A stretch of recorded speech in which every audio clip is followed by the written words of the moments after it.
Diesel Kennedy blew his whistle and gestured for the kids to join him on the sideline. "That's good for today, guys. Come on over." He smiled at the 10 kindergartners ambling off the field. They were all too cute in their shin guards and little cleats. Only 2 of the boys had any soccer competence at all. The others missed the ball, fell down, ran into one another, and generally looked like they were doing a Three Stooges routine. But they tried so hard and seemed to be having fun, which was the real win Diesel was looking for when he coached their team. He'd been coaching for the past 5 years, determined that no child under his care would experience what he had growing up. He'd had no male role models, and the one man in his young life, the one who should have protected him, had left him forever scarred. Diesel strove to teach good values to every child he coached, how to win and lose, how to work together. But he also taught them how to speak up for themselves, how to ask for help. He knew the signs of abuse and, as a state-mandated reporter, informed Children's Services when he suspected a child was being harmed. Over the last 5 years of coaching, he'd been involved in rescuing 4 children from abusive situations.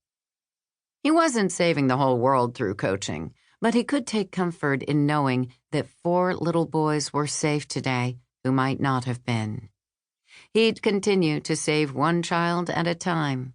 In the meantime, he'd continue teaching sportsmanship and teamwork, beneficial to any child.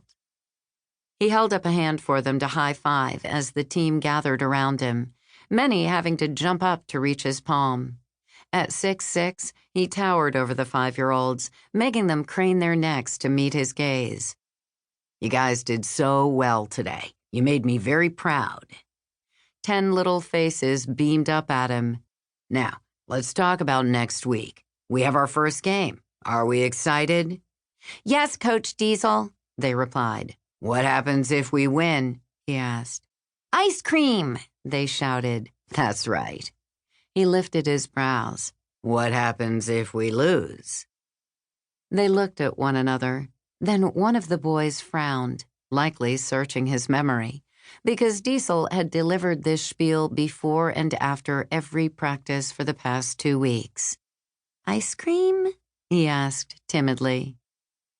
Diesel gave him a grin, extending his fist for the boy to bump. He searched his own memory for the name of the boy with the dark hair and dark eyes and the dent in his little chin. Right, Joshua Rowland. "That's right, Joshua. Whether we win or not, we get ice cream. Winning is fun, but not the most important thing. The 3 most important things are what?" He held up 3 fingers, waiting expectantly.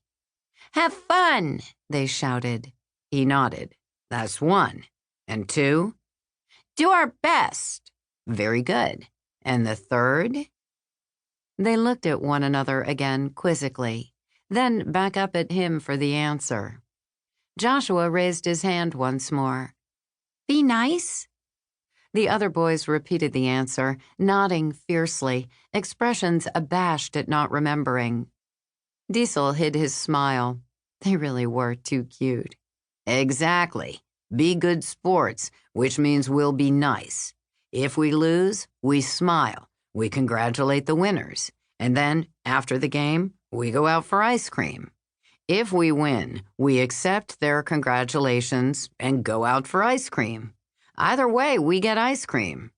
Except, what one thing might keep us from getting ice cream?" "Being bad sports," they said. "You got it." He looked over his shoulder at the parents who'd gathered to pick up their children. "Moms and dads are here. Line up shoulder to shoulder and wait until I call your name. Mrs. Moody will pass out your snacks. What do you say to Mrs. Moody?" "Thank you, Mrs. Moody," they chorused as his assistant coach got them lined up and handed out the snacks and juice boxes. Shauna Moody was a nice motherly woman whose son had played soccer with their league all through school and was now in college and doing well.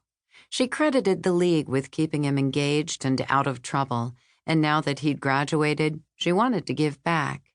She showed up every week to hand out snacks and bandage boo-boos.